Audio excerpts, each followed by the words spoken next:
thought you might like this picture to start with. There we go. Little Ukrainian theme there. I was working on the sermon on Thursday up in my office, and while I was working on it, I got an email from a friend who has a connection in Ukraine as well, and he wanted to let me know that he had sent in a donation to support my ministry in Ukraine. Now, I really appreciated that. In fact, it was a very nice gesture on his part. It'll kind of lead into my sermon as well. When I made the decision in 2020 to step down from the pastorate so I could do more trips to Ukraine, the one part about it I wasn't looking forward to, and that was raising support. I'm not good at asking for help. And so I had the process where I had to identify people in my life that would either support Ukraine because they cared about Ukraine, or they support my ministry because they cared about me. And so I started with a lot of the families in the church at Rush City. I'd been the pastor, so it was very easy. I'd go and visit with them, and normally I'd have to throw them a pizza party. If you give them a pizza party, then they would. And so anyway, about half the church began to take on my support. Went to some of my relatives, Karen's relatives as well, people from my past as well.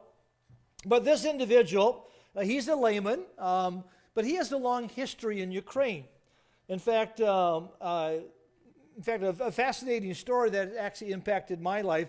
The seminary that I do most of my teaching at, it's in the city of Kremenchuk, and First Baptist of Cambridge is a sister church to what's called Spring of Life in Kremenchuk, and they are the ones that house the seminary.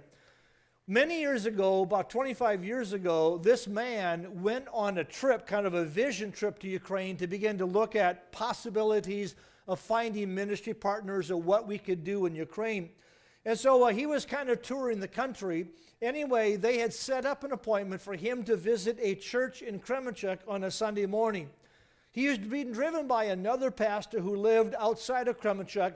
And so he said as they drove toward Kremenchuk, about every hour they'd stop, the guy would run in somewhere, make a phone call, come back and hop and all that. What he realized, the pastor didn't really know where they were going. And so what he was doing that periodically now. And so anyway, they come to the city of Kremenchuk, and they came to what's known as Spring of Life Church. And so it was on a Sunday morning, so they introduced this layman to the pastor, and without batting an eye, they welcomed him in, they let him preach and all that. He found out afterward they had brought him to the wrong church. And so kind of an accidental meeting turned into this lifelong, mutually beneficial thing. And so again, they still laugh about it, that the pastor was just so gracious. Oh, you're an American? Of course you can preach. It wasn't until he was all done preaching realized I should have gone to another church. But God in his providence connected, and so for many years, First Baptist of Cambridge became a sister church. They funneled a lot of money in, built this beautiful building that every time I go there, I get to teach at that school and all that. And so anyway, this man has had a long history. A number of years ago, we didn't know each other well, we just knew of each other. About 5 years ago, Karen and I were invited to a wedding, and this man and his wife were at the wedding as well. So I knew of him, I just didn't know him well. We happened to get in line to go to get our food, and I happened to be right next to him. So I introduced myself to him, and we began to talk, and I began to tell him more about my ministry. And so at the end of that wedding, a couple of weeks later, he invited me to come to a meeting. He serves on the board, it was called Reed Ministries, that provides theological resources to the Russian-speaking world, and also this ministry underwrites a lot of the programs of the seminaries that I'll be teaching at. And so anyway, he asked me if I'd be willing to come and just sit in on a board meeting with the possibility that maybe I might become a board member down the road. And through that, he and I have developed a very close friendship. He has since stepped down. He is older and all that. And so anyway, I wasn't going to ask him for support just because, one, I know that he is heavily invested already in Ukraine. And so I wasn't going to ask him. And so without me asking him, he actually took on my support. And so what I have to do this year, as I'm starting the new year, I have to go back to those people who supported me last year to say, are you willing to do it again? And anyway, without me even asking him, he prompted and let me know that. I tell that story because as much as the money means something to me, his friendship means even more. The fact that he sees value in what I do, it encourages me. And that leads me into our narrative today that we are in the book of Philippians, because that's the same relationship that Paul has with the church at Philippi. Because Paul had invested his life in their lives and led to their salvation, as Paul continues on in his missionary journeys, they keep investing in him. And again, the background is that Paul is now in prison for the sake of the gospel. He can't go anywhere. And this church, out of compassion for Paul, says, you know what? You met our spiritual needs. We're going to meet your physical needs. And so to Paul, it wasn't just the money. It's what the money meant. It's what it communicated, their value of him. And so as I mentioned last week, that is that Paul, as he's writing this letter, he's following the standard letter writing of that day within the Greek world. Almost every letter that they found from the ancient world, it follows a very interesting pattern. In the salutation, there's the writer. He identifies the addressees to whom he's writing. And then there normally is some type of greeting. And then following the greeting normally is like a prayer wish. Again, if the person was not a believer, I pray that you're having a good year. I pray that you're in good health. Well, because Paul is a Christian, his greeting actually takes on a greater form as well. And so this morning what we're going to do, we're going to begin to examine this prayer wish that Paul has for this group of believers. In fact, if you take a look at Paul's opening prayer, it actually matches something that Paul wrote in another letter. In 1 Thessalonians chapter 5, as Paul is bringing that letter to an end, he has a series of short commands. If you listen to them, it's almost identical to what he writes. So he says, rejoice always, pray without ceasing, give thanks in all circumstances. And that's exactly what's going to come out in there as well. So let's take a look at the passage that we're going to look at this morning. And so this is the opening. This is Paul's prayer list for the church at Philippi. And so Paul writes, I thank my God in all my remembrances of you, always in every prayer of mine for you all, making my prayer with joy, because of your partnership in the gospel from the first day until now. And I am sure of this, that he who began a good work in you will bring it to completion at the day of Jesus Christ. There are two thoughts I'd like you to leave with today as we develop this thought. The first thought I would really encourage you is that I really want to encourage you to make sure that you have in your life a healthy prayer life that has some order and structure to it.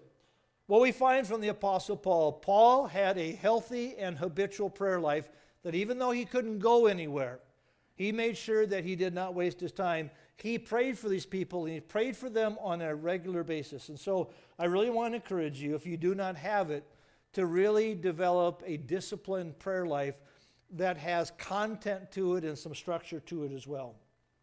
The second thing I want to encourage you from this is that each one of us needs to invest in the lives of other people. Especially we need to invest in the ministries of people who are faithfully sharing the Word of God.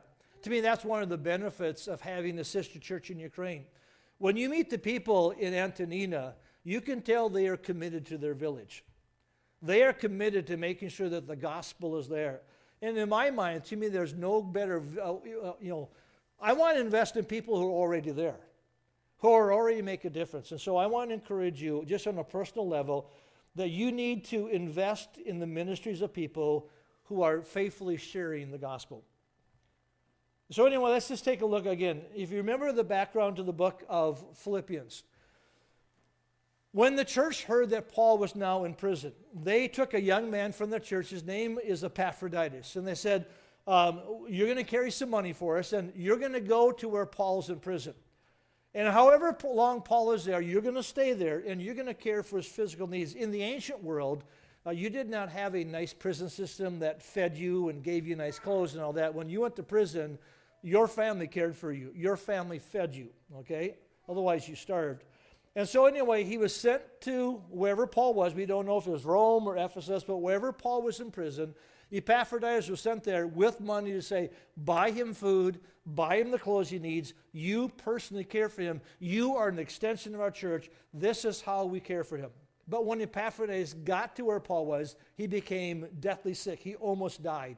And therefore, he was unable to actually take care of Paul the way the church had intended. He is now recovered, and so Paul wants to send him back home with this letter, which is a thank you note. One explaining, don't blame Epaphroditus. He tried to do it. He just got sick. I want to send him home, and what I want you to know is that the gift that you sent, this is what it meant to me. And so this is a thank you note. In fact, toward the end of it, if you jump over to chapter 4, Paul actually says this, says, I have received full payment and more. I am well supplied, having received from Epaphroditus the gifts you sent, a fragrant offering, a sacrifice acceptable and pleasing to God. And so let's kind of work our way through it. And let's talk about Paul's prayer life. First of all, his prayer life was marked by thanksgiving. Now imagine, this guy's sitting in prison. He can't go anywhere. He's writing to people or pre. And so look at Paul's prayer for them. He says, I thank my God in all my remembrances of you. So you think about it. If you're sitting in jail, what do you got? You got time in your hands. Now either you can waste it and moan about it, or you can use it constructively. And what Paul did, Paul began to think about the churches that he had started, the people he had led to the Lord. And so when Paul came to the church at Philippi, a really warm feeling came into his soul. And so in fact, if you take a look at all Paul's letters, every letter of Paul begins with a thanksgiving except for one. And that's the letter to the Galatians, because that one actually begins with a rebuke. Here's what he wrote to the church at Galatians. I am astonished that you are so quickly deserting him who called you into the grace of Christ and are turning to a different gospel. That so upset him, he didn't even have time for a thanksgiving. He just got right to the heart of the matter. But with Philippi, it was different. This was a very special relationship. And so even in prison, Paul was still grateful to God and to the people that God had brought into his life. Now, if you notice the phrase there, Paul says, I thank my God. The starting point for Paul in thanksgiving was his own relationship with God. I'm sure many times Paul remembered what he was like before God knocked him off his animal. Saul, as a young man, was a religious zealot, intended to wipe out this movement known as Christianity because he believed it was a blasphemy against Judaism and the idea that there is one God. And so as a young man, Paul is traveling to Damascus trying to find other Christians that he can persecute that would lead to their death. He is committed to that. And as he's traveling, a bright light knocked him off his animal, blinded him. God forced his way into Saul's life, and Saul was converted. Paul never forgot that. Paul could never take credit for his salvation. He knew he never earned it. He never wanted it. And therefore, that was the starting point. Paul never got over the joy of being saved. There are a number of expressions in the New Testament that talk about the wonder. And I like that one song, I'm a child of God. That's a nice thought. In fact, that's an amazing thought that you and I can actually say, I am a child of God. I love what John wrote in his first letter. John wrote, see what kind of love the Father has given to us that we should be called children of God. And so that's the starting point with Paul. Even though Paul's in prison, his life is full of thanksgiving because he realized God's the one who changed my life. And so let's think about this. A thankful Christian, one, never gets over the wonder of their salvation. But number two, a thankful Christian also has his or her attention focused not on the temporal, but on the eternal. Paul could look beyond the bars of prison to realize he was free. Physically, he had to stay there, but spiritually, Paul knew that he was free. Also, to me, a thankful Christian considers serving God a privilege, not an imposition. Paul had great joy knowing that he had the privilege of serving God. To me, a thankful Christian realizes that each circumstance of his or her life, whether deemed good or bad, comes from the hand of God, and God has a purpose for it. So even though Paul was in prison, he did not view it as a negative, that somehow he was beyond God's help. He realized that's where God wants me right now, so let me be constructive with the time and the situation that I have. And finally, a thankful Christian has invested his life in the lives of others. That's one of the great joys. If you spend your life, invest in your life in other people, even as your life situation changes, that reality doesn't change. My mother is 94 years old. She'll turn 95. She had been a pastor's wife most of her life, so active. She did all the kids program. At 95, in her mind, I'm not doing anything anymore because she can't leave her building. But I'm thankful that she's not wasting her time. She has a good prayer life. And she has the joy of going back over the many years that she and my father pastored. She knows that their ministry impacted the lives of other people. There is one individual, my dad had a church in South Dakota back when I was a little boy. And there was a young man that my father led to the Lord. The year my father passed away, that couple began to send my mother a check every year because of what my dad meant to them. The fact that my dad led him to the Lord. And so my dad has been gone since 91. That couple sends my mom a check every year just out of gratitude. And that's what Paul had. Okay, I can't go anywhere, but when I could, I made a difference. I invested my life in other people. And so that's why Paul is thankful. Notice also what he goes on to say. He says, I thank my God in all my remembrance of you, always in every prayer of mine for you all. He must have been Southern. He said you all. Okay? 3 times Paul used the adverb all. That tells me a lot about Paul's prayer life. Paul prayed for the Philippian believers continuously. He says, every time I pray, I thank God for you. Paul also prayed for the Philippian believers consistently. Every time that I do pray, I thank God for you, or every prayer that I pray. And then finally, Paul prayed for them corporately, for every one of you. That's one thing I like about Paul's prayer life had structure to it. It wasn't just random. It wasn't just what came to your mind. When I began to discipline myself in my Christian life, I realized that was one area I had to really work on. Again, for those of you who know me, I have a little bit of OCD about me, so there's certain things that have to be in place. If you come up to my office, all of my music is in the right order. My books are in the right order. I like to have things in the proper place. And so that's actually what affects my prayer life. So here is my typical prayer life every morning. First of all, I begin with myself, and then I move on and I pray for my wife. Then every day of my life, I pray for each of my children and my grandchildren.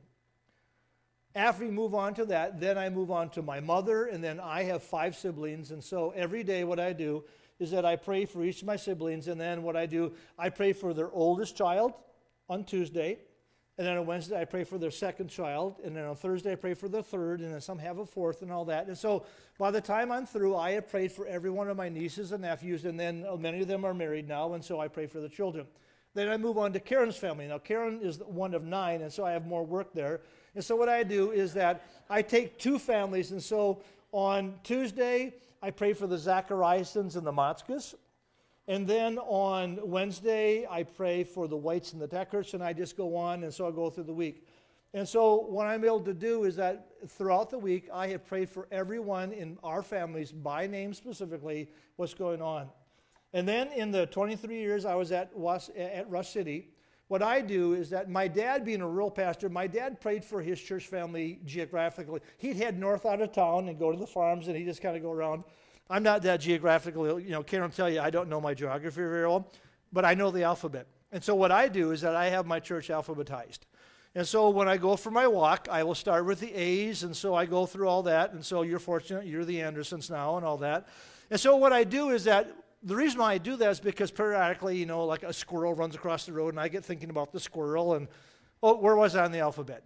And so wherever I stop that day, then I can pick up, and so the next day, let's say I'm in the H's. I pick it up, and so the point is that by the end of the week, for the 23 years I was in Rush City, I prayed for everyone in my church family by name, specifically in their situation. And then I move over to Ukraine. And so we had the church in Rakovka, and so I know every family in the church in Rakovka. And so throughout the week, what I would do when I was there on a trip, I would do Bible studies, and so everyone was in a small group Bible study. And so if I was with one group on Monday, I'd pray for everyone who's in the Bible study on Monday. And then Tuesday night and all that, so by the end of the week, I could say I prayed for everyone in the church in Rakovka. The point is that I wanted to be consistent, I wanted to have a focus, and I wanted to be able to say at the end of the week that if you came to church, I prayed for you this week. And I wanted my church family to know that I was committed to that. A number of years ago, within Karen's extended family, we had a very unsettling thing happen within the larger family. And I remember as we came together, I was talking to a couple of my brother-in-laws, and one of them said, man, I guess we need to pray for each other more often. I said, Scott, I've been praying for you every Wednesday for 25 years. And he looked at me in amazement. What happened is that when each of my sister-in-laws would get married, I began to pray then for them. And so the point is, again, I don't say it with pride. I just want to let them know I have prayed for you this week. And so that's what I like about Paul. Can you imagine if you knew that an Apostle Paul was praying for you every week by name, and that he knew your situation and that he cared enough about you? And so that's what Paul is thankful for. Now, I want to jump to verse 5. We're under this theme of thanksgiving. Paul will go to verse 5. He'll tell us specifically, what am I thankful for? Look at that phrase. Paul says, I thank my God in all my remembrance of you, always in every prayer of mine for you all, making prayer with joy, because, here's the reason why, because of your partnership in the gospel from the first day until now. Now, the word that's translated partnership is a very distinctively Pauline word. It occurs 19 times in the New Testament, 13 times Paul uses it. And so Paul, it's a very special word. In fact, in this particular letter, he actually uses it 6 times. You'll find it in chapter 1 and verse 5, again in verse 7. You go to chapter 2, you'll find it in chapter 2 and verse 1. Paul will use it in chapter 3 and verse 10, and then finally in chapter 14 and verses 14 and 15. It's the Greek word koinonia, okay? And you know what it means? It means communion, which apparently we're going to have later, okay? So what is communion? Communion is what we have in common. That's actually what the Greek word means. Koinonia refers to something that we have in common. It speaks of a mutual interest, an association, a participation, or a close relationship. It can be used in a variety of contexts. It can be used the idea that we have something in common, that we're all believers. It can refer to the fellowship when all the believers are together. In this situation, it refers to the investment in Paul's life. It actually refers to the money that they sent him. So what Paul is saying, why am I thankful? I'm thankful because of the partnership. And again, it wasn't just the money, it's what the money meant. It's what the money communicated at that point in Paul's life.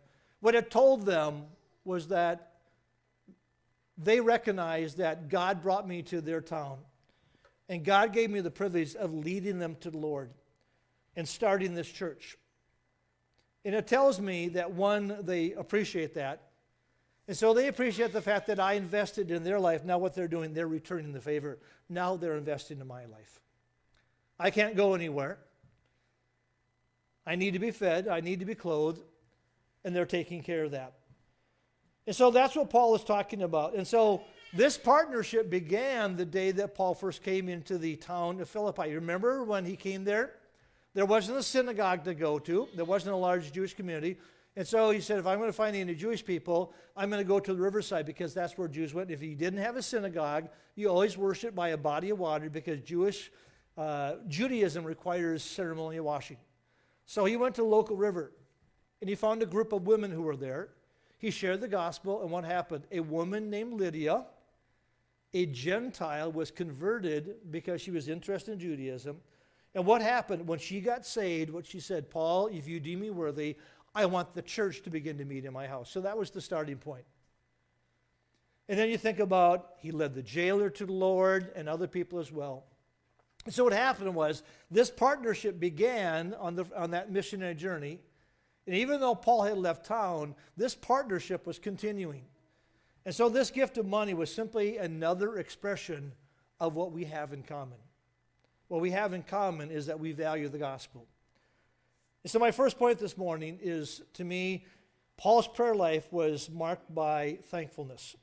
Let's go to the next one. And that is, it also was marked by joy. Take a look at verse 4. And so Paul talks about the fact that it says, I thank my God in all my remembrance of you, always in every prayer of mine for you, all making my prayer with joy. This is the first of 14 times that the concept of joy is emphasized in this letter alone. This is a really short letter. 14 times, whether in the form of a noun, the word joy, or the verb rejoice, 14 times Paul interjects this concept in this. You're going to find it all the way through. Toward the end of the letter, kind of the classic statement, Paul will say in chapter 4, he says that, chapter 4 and verse 4 twice, rejoice in the Lord always. Again, I say rejoice. Again, isn't that novel? A man who's in prison is telling people who are free to rejoice. Now, what is joy? Well, joy is a fruit of the Spirit. We know that from Galatians chapter 5. Here's an interesting thing. The Greek word for joy shares the same root as the word grace. So the word grace is charis. The word joy is chara. And that's the point. You can only have joy if you experience grace. If you never experience the grace of God, you cannot have joy. You can have happiness, but you cannot have joy. Well, what's the difference? One man writes, joy isn't like happiness, which is based upon happenings or whether things are going well or not. That's what happiness is. Happiness, the same word. So you can be happy if what is good is something good is happening. But you can have joy even when good things are not happening. Joy remains even amidst the suffering. Joy is not happiness. Joy is an emotion that's acquired by the anticipation, the acquisition, or even the expectation of something great or more wonderful. I went to 4 funerals this week. The one on Monday was a blessing. The others weren't so much. It was amazing that when I sat in the audience and I listened to what was said and the music and all that, especially I listened to Pastor Al, it was actually a joy to meet him. We came, Karen and I, Monday was the visitation, Tuesday was the funeral here. I went to too many funerals this week. So anyway, on Monday, we came to the funeral, and it was nice to meet Lene. Anyway, she introduced me to Pastor Al, who was going to speak. We started talking, and I could tell right away we were kindred spirits. And the amazing thing is, by the time we got done talking, we knew the same people. And so he let me know he lives in Little Falls. He said, well, we go to the Baptist church there. I says, is Steve Prioli your pastor? Yeah. I says, I went to college with him. And then she mentioned that she knew that his wife knew that we had pastored in Waseca for a while. She said, you know the Galleons? Yeah, they were in my church in Waseca. So anyway, we knew each other. The joy was, having talked to him, I knew that we were going to hear the gospel on Tuesday. And so before he went up, I just grabbed his arm and I says, I'm going to let you know I'll be praying for you. And I could tell it warmed his heart. I went to 3 other funerals this week to work them. There was no joy. There was minimal mention of God. And so there's such a vast difference. The point is, each funeral had its sadness. That was consistent. But there's the difference. In the funeral here, there was also joy. There was no joy on the 2 funerals I did yesterday. And that is because that what was happening was not good. The difference is that Phil had a greater expectation. He had something that happened in his life earlier that made the difference. And that is what Paul is saying as well. And that is why even though Paul is in jail, he can still have joy. One of the authors I like, John Piper, here's his definition of joy. Christian joy is a good feeling in the soul produced by the Holy Spirit as he causes us to see the beauty of Christ in the Word and in the world. So even at a funeral, when you are missing someone that you love, if that individual knew the Lord because of the Word, you can look beyond the momentary sadness because you know there is joy. Several weeks ago, we went and we had the funeral for Karen's father. And while there were the tears, there's this underlying sense of joy. One, because we knew that he knew the Lord. We had the joy that he consistently lived out his faith. That was reflected in his 9 children who know the Lord. It was evidenced as the pastor talked about the role that he had played in that church for 50 years. And so you realize, as I look at all the children, because he invested his life in his family, while there's the sadness that he's gone, there's the joy that he lived a life that mattered while he was here because God made a difference in his life. And so that is what the Apostle Paul is talking about. And so Paul says that his prayer life was marked by joy. Even though I'm sitting in jail and I can't go anywhere, in my mind I can. I can think about every one of you, and I can think about when you got saved and if I got to play a role in it. And I get to hear about what's happening in the church. And now I think about you guys sent Epaphroditus, and now what has met my needs. The last thing I want to point out was that Paul's prayer life was also marked by confidence. So look at what Paul is confident about. He says that in verse 6. He says, I am sure of this, that he who began a good work in you will bring it to completion at the day of Christ Jesus.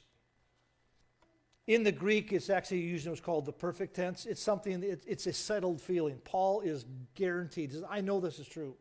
What I know is true is that what God began in your life, he is going to complete. Now, the question is, what's the good work? And there are two possibilities. One is, the possibility is the good work, simply the good work of the gospel that changed their lives. And so that is one possibility. So Paul could think about the day that Lydia got saved. He could think about that early morning when the jailer and his entire family got saved. And he realized that God began a good work. And so that is a valid interpretation. I think instead I prefer a second interpretation, and I think the good work is their ongoing and active and sacrificial participation in his ministry. I think that's what he's referring to.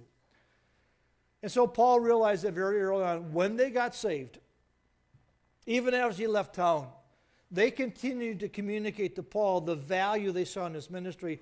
And so we know that they sent him money numerous times because he refers to that in some other letters. He says, time and again, you met my needs.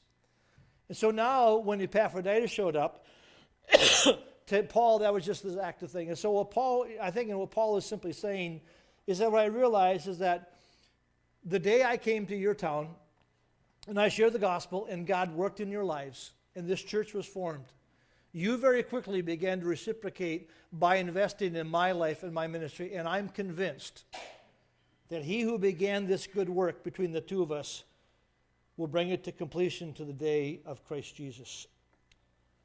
And so I think what Paul is referring to, he's referring to what we have in common is that they have invested in me.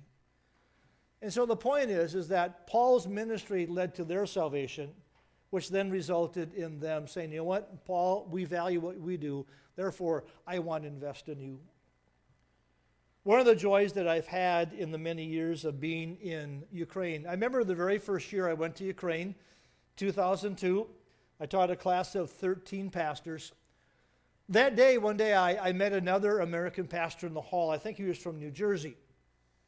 And we were talking, and he had mentioned that he had been there 10 times. I remember saying, someday I want to say it. I want to say, I've been here 10 times. And so I came home, and I told the church in Rush City that I said, I think it's a really valid ministry, and so I'd like your blessing. So they put that in there in the budget, and so I began to go. Over the years, I've seen a lot of pastors come and go. A lot of guys go there, and they kind of like it, but then they all want to go somewhere else. And so it's my nature. I like to keep going. And so one of the compliments I get, Pastor Alexander Zagolenko, who started the school, he said, we've seen a lot of Americans come and go. You're the one who comes. I'd probably been there about 8 years. And Pastor Zagolenko said in a public meeting, he says, Dave, if you come here 10 times, 10 years in a row, I'm going to put your name on one of the doors in the building. Okay. Anyway, on my 10th visit, I reminded him of that in a public meeting. As well, he said, I thought about that, but if I did that, he says, it might lead to your arrogance, and I don't want that. So to keep you humble, I won't. So that was his way to get out of it. We still joke about that. But one of the things I like about Ukraine is that, to me, the investment in their lives has paid off. There have been so many pastors and church leaders that I've had the privilege, over 500 now I've taught over the years. It's fun now when I run into them in other contexts where they're in the church. They're in their churches and they're serving. And so that's what I see here, is that the church not only viewed Paul, okay, that's your ministry, they viewed it as that's our ministry. You may be the front man, you may be doing it, but you know what? Because we value what we're doing, we're going to financially invest in you. And that's what meant the most to the Apostle Paul.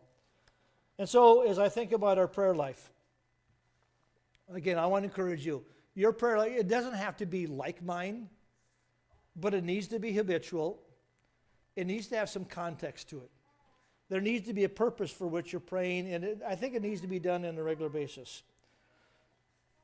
And so what was Paul's prayer life? It was marked by thanksgiving. He remained thankful even though his circumstances were now adverse. His prayer life was characterized by joy. He saw beyond the prison bars to realize he was still free because he experienced the grace of God.